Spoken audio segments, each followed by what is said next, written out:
So as you know, over the last kind of couple of weeks, I've been trying to explain all this crazy situation from start to finish, trying to be more calmer in the videos, of course less more. Today's the 5th of November. I reported an incident the 23rd of September, which was kind of like 5 to 6 weeks ago now, regarding, as we know, a certain traveller in town, and he's kind of, even though he's harassment to me, he's harassment to me in-laws now, if I'm being honest with you, just to try and provoke me, obviously. Like, he's had to been charged with threatening basically my mother-in-law, who basically had the balls to stand up to him. She kind of bigger balls than most of the men in Waterford, to be honest with you. And basically now she's going to be the subject now of harassment and all this kind of shit that's ongoing. And the guards are overlooking this, and so are Waterford Council, where he parks his vans like literally at the entrance going in and out of a house. This is going on like for, as you know, months and months. There's loads of photographs and kind of there's loads of videos. But I'm just saying, I reported that the 23rd of September. It's actually after being out in GSOC when investigating the whole assault, which was in 2021 in July, and the action that was taken around that. And it was GSOC told me to report anything and have it on file and everything. So I reported an incident 23rd, and they said I wasn't on the Pulse ID. Then I was on the Pulse ID. Then there was a kind of fucking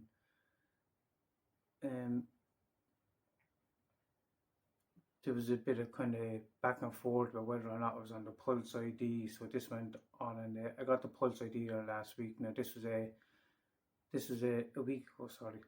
So that would have been 5 weeks after the incident. Now the Pulse ID, so I got the Pulse ID there a week ago, which would be 5 weeks after the incident.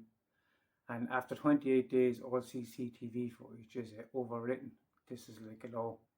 Now, I found out this because on 3 other occasions regarding this person who was caught on CCTV, the guards deliberately, in my opinion, they purposely fucking delayed over and over again, just like the assault, delayed past the 4 weeks so that the CCTV footage could be gone missing. And this is what happened again. I received the Pulse ID 5 weeks later.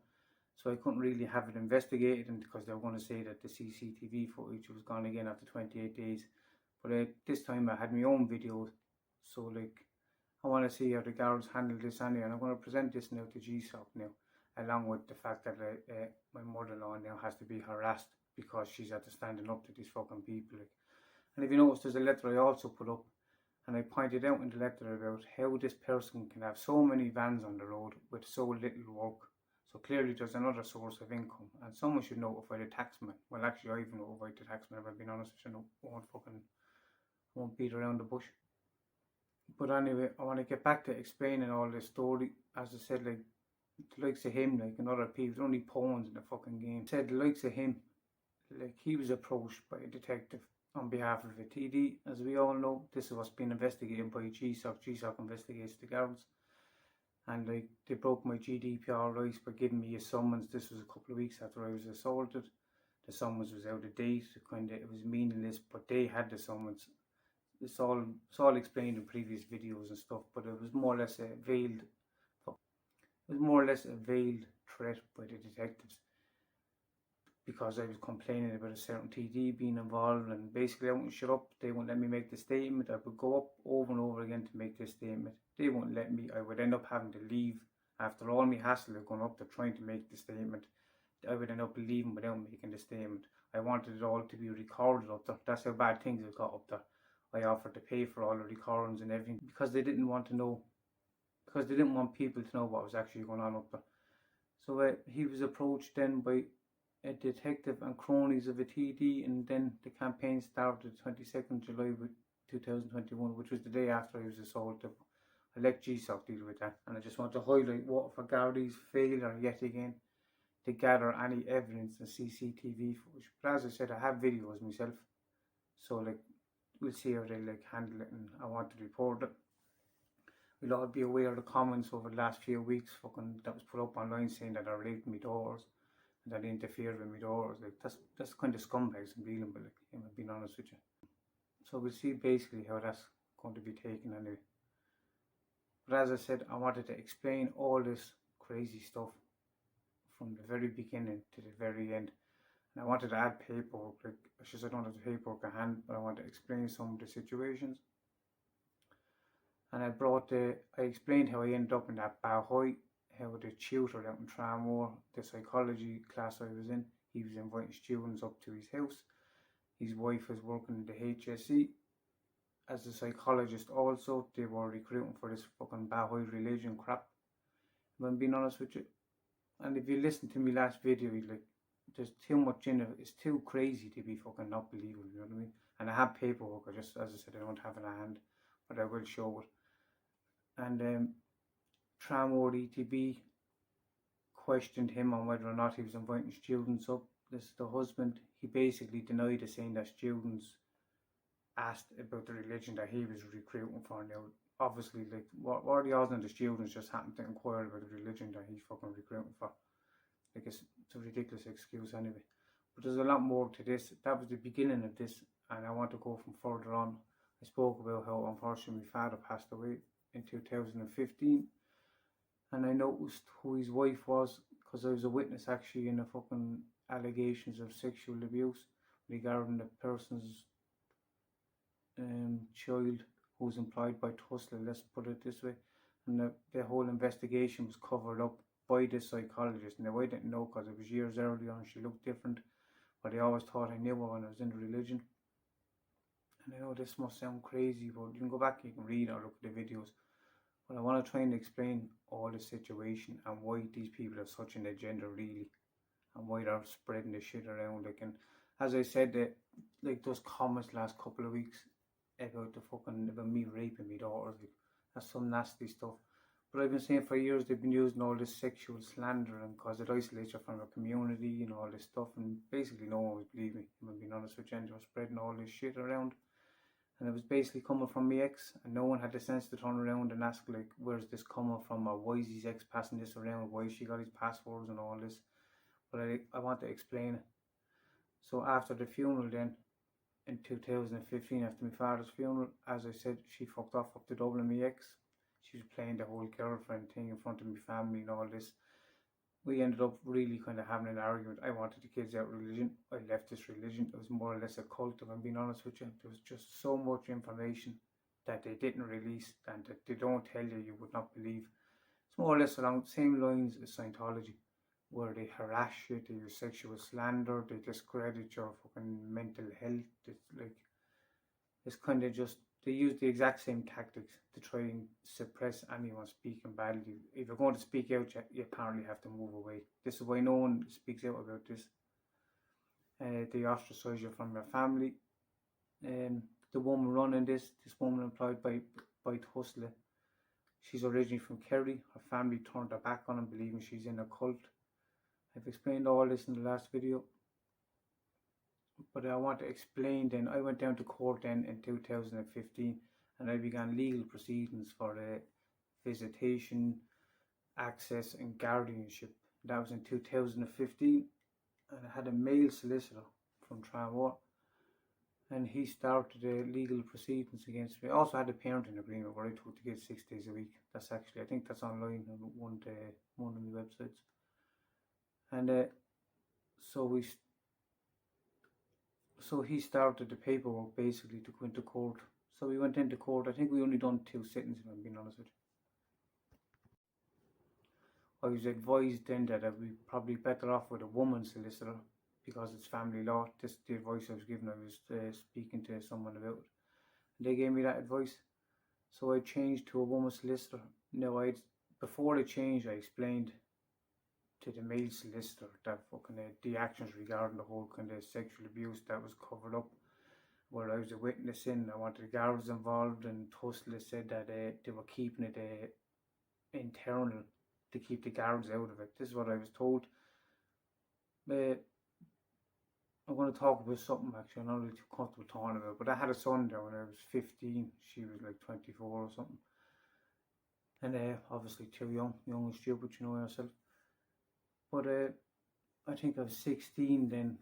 I came home one day and she was crying, and she said basically that she was arguing with her sister who was from Kilcone, and her sister rang social services on her in spite, and they talked her into signing the child over for a week or two to give her a break.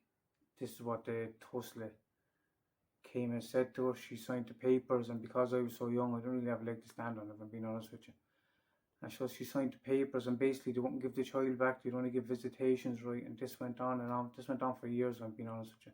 I don't really need to talk about the mother, because the mother's passed away, and I don't really need to go into this. But you could see I had so much disdain for the Waterford HSC, like as it is. And then you have this, and then years later you have the sexual abuse, which was also covered up and swept under the carpet because fucking Tussle didn't want to.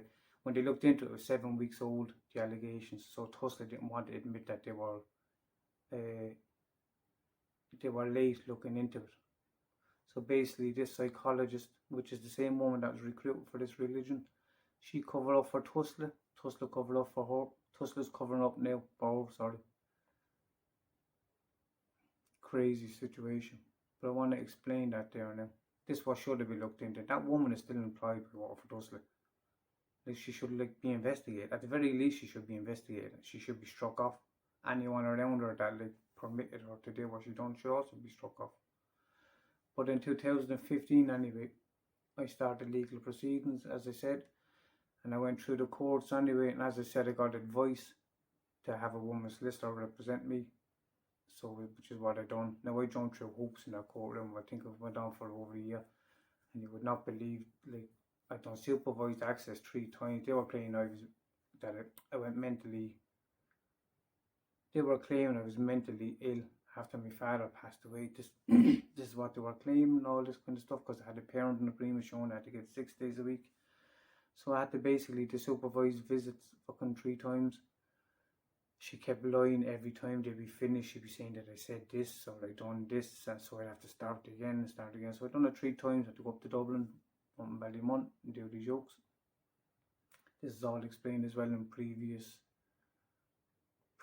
videos. So this new solicitor, like, I was after explaining like the whole kind of HSC and the Tussle covering up the whole sexual allegations should have been investigated by the guards, realistically, not Tussle, because it was about how am I going to say this? It was regarding Tussle, let's just say that. So it should have been investigated from an outside party, so there was no bias on Tussle's side, which is what should have been done. I found out afterwards what the correct allegation was: emergency accommodation and to contact the guards. Both these things were not followed anyway. But I explained this to the new female solicitor. I also explained how years earlier how they took my son into care. They duped my ex at the time into signing over the paper, so I had really disdain. Why there was an independent person requested to do a report on myself and my ex, basically for the courts, as I didn't trust Waterford Tussle, and like I despised them, if I'm being honest with you. So we agreed on Theresa Graham. She's an unbiased doctor from Tramore, to do this report.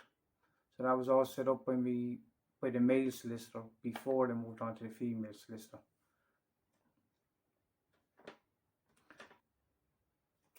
Then when we got to court, and I noticed then, like, I was going through the courts, like, this female solicitor was actually still practicing, and this is why I'm bringing this up.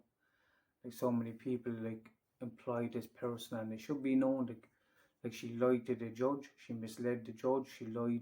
You won't believe she lied to me so many times.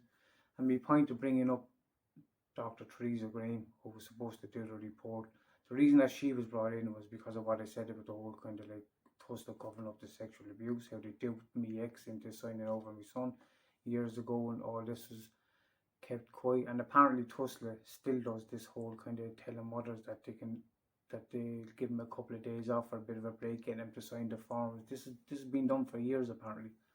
I don't know why someone's not talking about this, but this. And so this woman was set up, Dr. Theresa Graham. She's unbiased, she's pretty fair, she has a good name, being honest with you. But my solicitor changed to another person. She changed for this other person, so she told me that she wasn't any part of Waterford Tussle. She wasn't from Waterford. She never had her on a case. Any of this stuff, that she would be good for my case. So obviously I took the advice of my solicitor and I switched to this person. But it turned out this person had a name for writing bad reports against men, that she worked for Waterford Trustler, that she was on cases with me solicitor.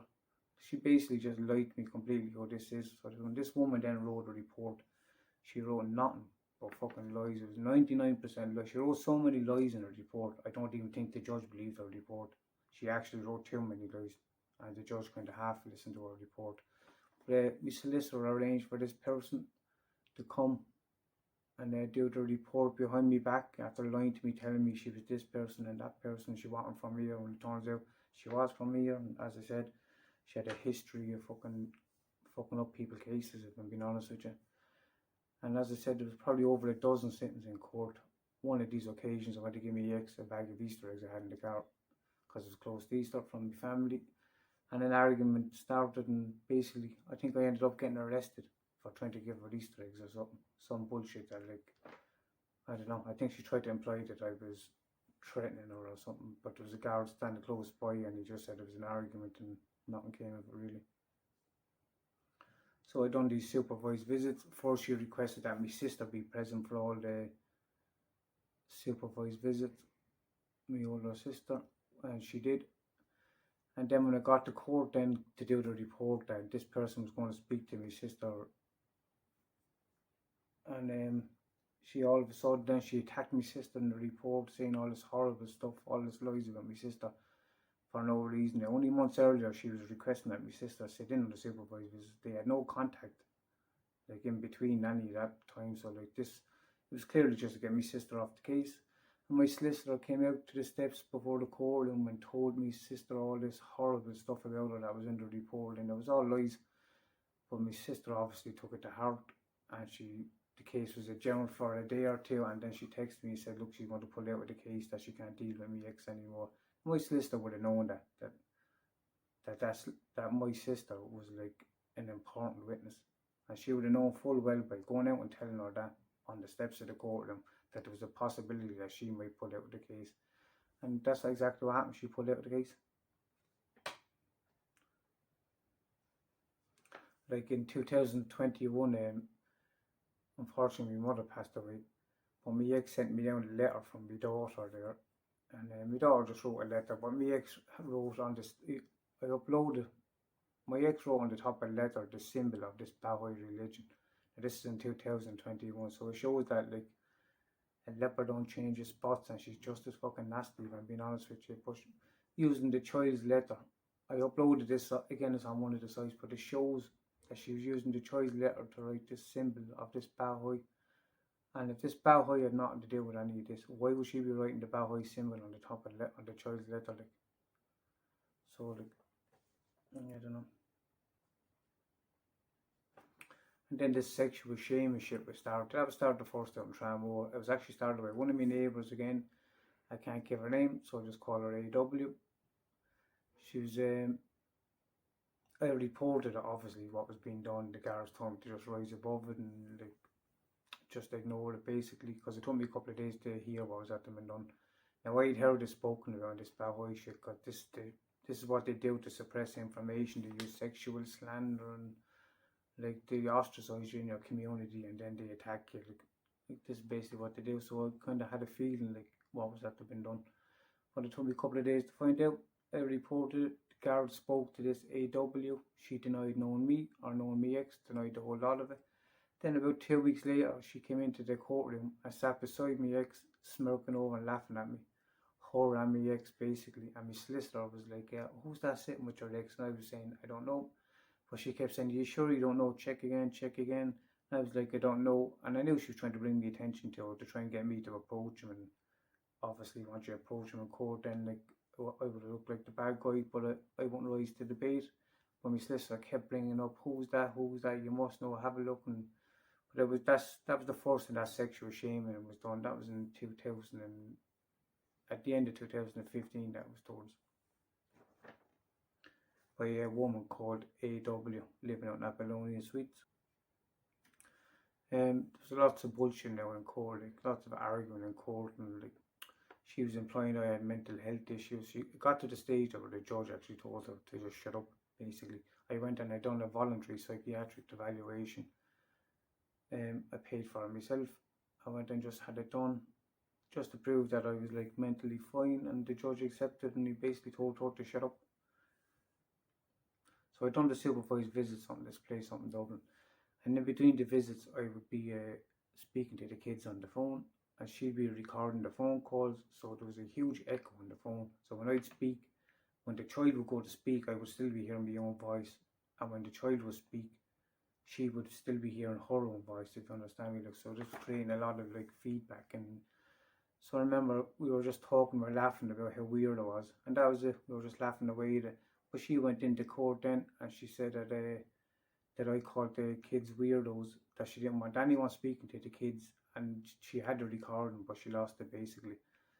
So this was at the end of my supervised visits. So I ended up having to start the supervised visits again. So I ended up doing them again. They thought I'd obviously quit, but I went up and I done them all again. And I think it was the second or the third time it got to the point where she went over purposely, as she started an argument on one of the staff members, right? And they wrote to me saying that they couldn't deal with her anymore. They said that she's barred, she's never left set foot inside the place ever again. These people had given me a report for court, which the judge asked, and they gave me a glowing report saying I was a great father, that the kids were comfortable with me, and like we were basically taking up space on the place, I'm being honest with you. Then up in the place, then my ex approached the place trying to have the report kind of doctored before it was done, and she approached the place with a small woman about 5 foot tall, short hair. Now this was Anne Carey, this is the psychologist and then recruiting for this religion that was involved in the whole covering up of the sexual abuse. And this is the woman that's, as I was saying, that was running this Bow High stuff. And she turned up at this place getting ready to try and doctor a report. I explained all this now in the previous video. She tried to pretend that she was at been working with one of the workers years earlier, and Yvonne just didn't remember. But Yvonne up there said that she was friends with all the people she worked with and she would know her. But Yvonne left. So I spoke about this in court, that she had the cheek to come up to this place and try to have the report doctored. So after hearing this in court, my ex went over and basically got herself barred out of the place. So basically I had nowhere to see the kids, and this was all done on purpose. They gave me a letter saying, like, apologising, basically saying that they've never met anyone like my ex before, and that they're not willing to deal with anyone like her. She basically went over and showed her true colours, and being honest with her, ranting and raving and threatening that she had connections in the HSC and she'd have the place closed down. But as I said, my solicitor went out after the report was given. The judge was after asking my solicitor, or the judge was after asking my sister, would she be willing to like speak about the report when they came back. My sister said she would. So when the report came back, obviously it was just filled with fucking lies. I can't express how many lies were in this. And my sister knew that this was like full of lies, I'm being honest with you. So they got the case adjourned for a couple of days, and my solicitor came out and told my sister, as I said, all this horrible stuff about her, which was all lies, but it was only to push her away from giving evidence and disputing the report, which is exactly what happened. My sister ended up leaving that day, and she texted me that night to say that she couldn't mentally cope with the kind of dealing with my ex, and she pulled out of the case. During this time then, I started to piece stuff together. I was feeding me solicitor information because I started to not trust her. I caught her coming. I went in early one morning and I caught her coming out of the consultation room with me ex and her solicitor. This was around like 9:15 in the morning. Here she was in the fucking room with him.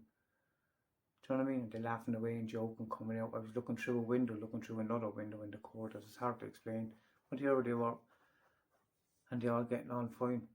And then, so I fed my solicitor information which was completely false, and I told her basically that my ex was going around saying I was going to kill myself and all this, and if she wasn't. This was all complete lies, and within 10 minutes, my ex and her solicitor brought this up in court, that I was apparently going around saying that I was going to kill myself. Now, so obviously, my solicitor carried this information over to them, and they used it in court against me. And I explained to her outside what was after happening, and she fucking went bright red and she didn't know what to say because she knows after catching her. Then after this, then I got a letter one day after this, refusing me to transfer my case up to Dublin or something. And they actually had a meeting in court and everything. And I wasn't even told about the meeting in court, and luckily the judge seen it for what it was, as I was going through so much in the Waterford courts, it would make no sense to transfer the case up to Dublin, and he refused. So I got a letter from the courts saying that the case was after being refused. Now this was how I found out that my case was after being refused. They were after going down behind me back and trying to transfer my case up to Dublin because I was at the putting two and two together. So obviously fucking I exploded, if I'm being honest with you, and my solicitor's fucking response was, well, she didn't get what she wanted, so like, what's your issue? That was her response to me, like, unbelievable. And the reason I say this, like, this solicitor is still practicing fucking family law, and I think not only should she be investigated, she should be struck off, and she's being protected because she was able to run to a TD. Let's be honest about it. Do you know what I mean? And the guards then fucking ran to the same TD, or the TD ran to the guards, sorry.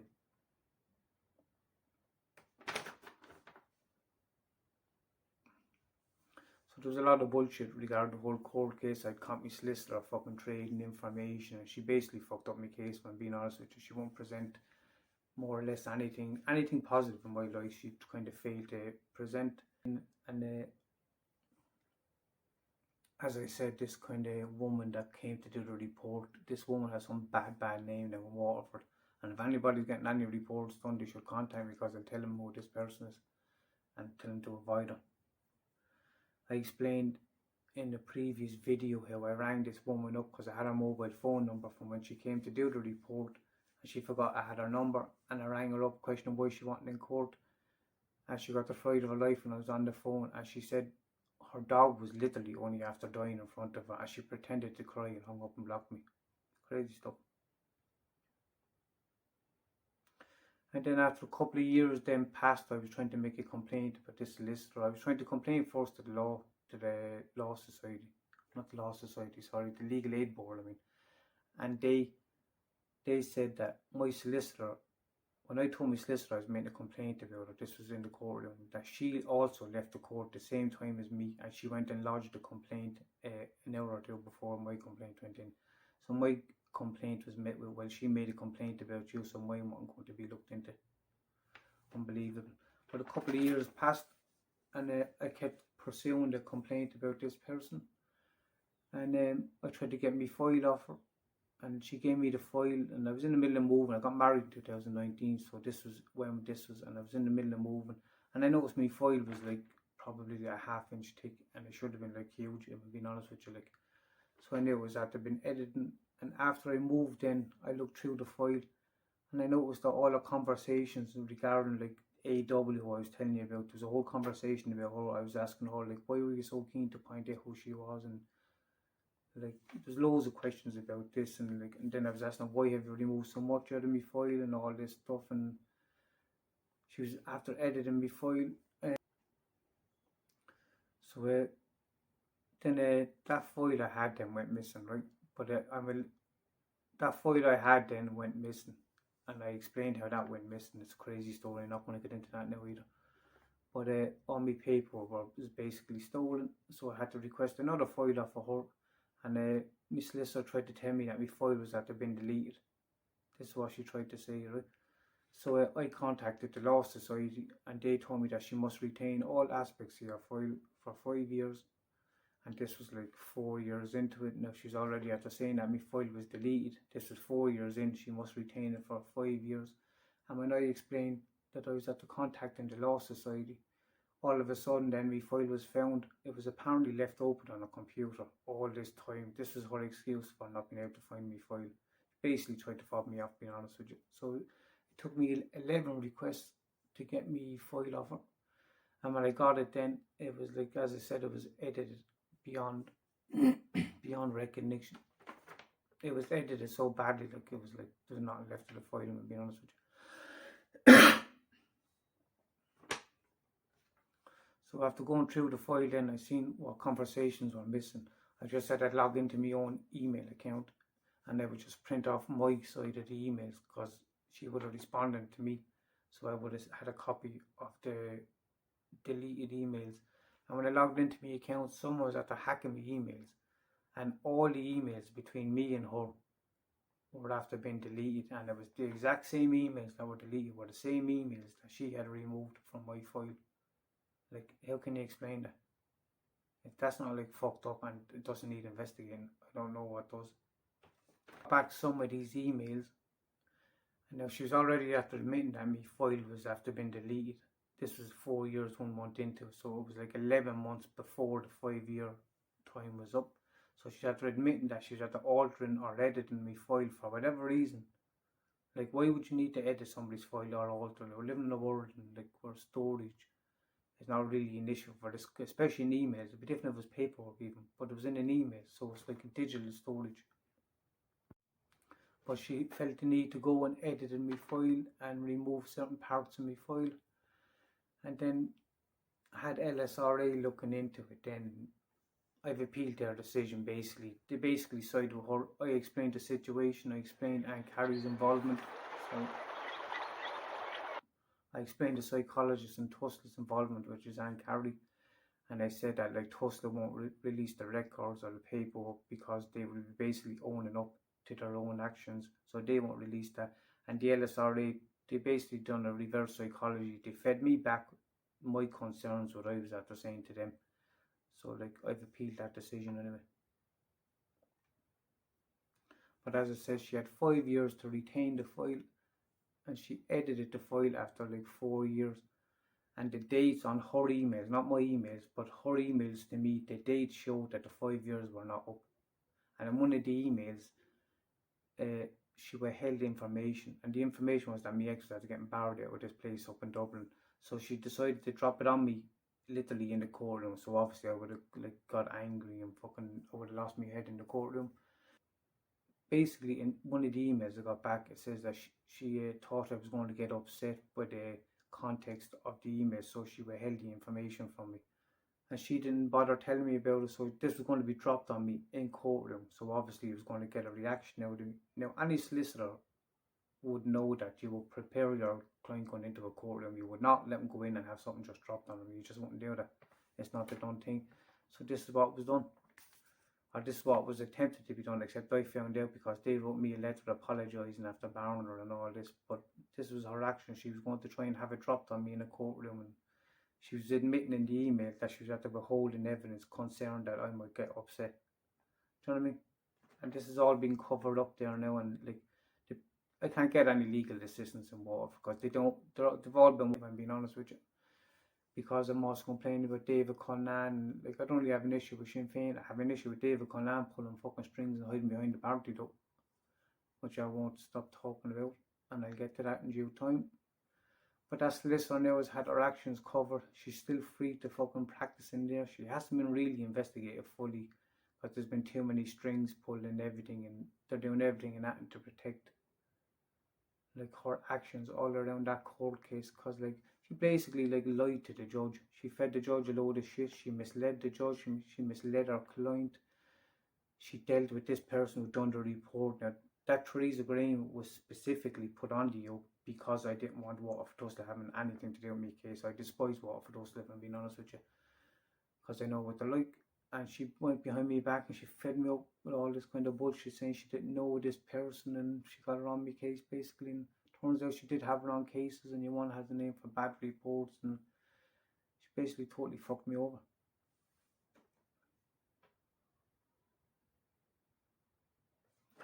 So that was it. It was a rigmarole for like nearly a year and a half going through the courts. I was eventually then transferred up to Dublin.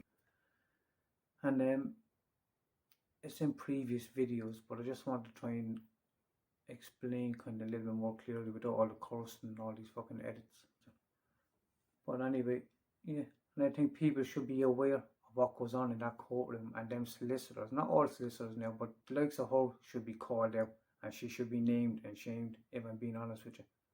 Like, because there's people going down, like, employing her, and they don't know, like, they're fucking doing deals in the back rooms, or, like, like deciding what should be fed to the judge and what shouldn't be. Like the judge there's so much information withheld from the judge that he couldn't really come to a kind of decision. And in fairness, he did award me the kids. That's eventually that's what happened. He awarded me the kids. I was to collect the kids every Friday, every second Friday for a couple of months. And my ex just kept breaking the orders. I would go up, I'd be left standing up in Houston Station. I'd have to wait for the next train because apparently you have to give her time to get to the next train because she could be running late. So this went on for a couple of weeks. I got back to court. She would just laughed at me because she knew that like a mother's rights far exceed a man's right in the courtroom. The judge explained that to me. So she was allowed break every order, and she was ordered to get back photographs of my father who had passed away. And like I'm still like 2022, I still didn't receive them either. Like she even broke that order. So I'm just going to leave from there now. And the reason I wanted to just talk about this because I spoke about all this in previous videos. But if you notice, I only get so far into it, and there's some kind of shite that kind of blows up that stops me from getting to it. Because I want to talk about the Waterford Council, I want to talk about the input of David Connan, the actions of Waterford Garden, how they're basically doing fuck all, and they're letting, as we know, this known traveller like around town basically do whatever the fuck he wants. And he should be investigated anyway. He's apparently was investigated by fucking CAB looking into him. So to receive funding from Waterford Council, I've spoken about all this. It's ridiculous. But I'll talk about it more in a more kind of concise manner. I've spoken about all this if you want to go back through the videos. It's just I wanted to speak about from the council, Mr. Connan's involvement, Henry Halligan altering my mother's funeral. Like I want to speak about all of this. Because if you notice, I never get to actually speak about it. There's always something that kind of kicks off. So now you have this kind of like traveller basically harassing my in-laws, trying to harass me. And there's video footage of him this time doing it. But the guards have purposely always delayed it past the 4 weeks so that they can't gather any CCTV. There must have been over 24 incidents now regarding this person. And they've covered up for him, because if they arrest him basically, right, he's going to turn around and say, sure, I was approached by cronies of a TD and a detective, and this detective swapped the summons. I uploaded all of this, but the summons was out of date and it breached my GDPR rights. So like someone's in the shit somewhere. So they need to try and like keep me quiet. And they're trying to push the whole kind of mental illness. Behind the scenes, they're trying to push the whole mental illness thing. And you know publicly they're pushing the whole kind of sexual shit, kind of like what that does is it's supposed to humiliate you and ostracize you from your kind of environment and take you out of your community.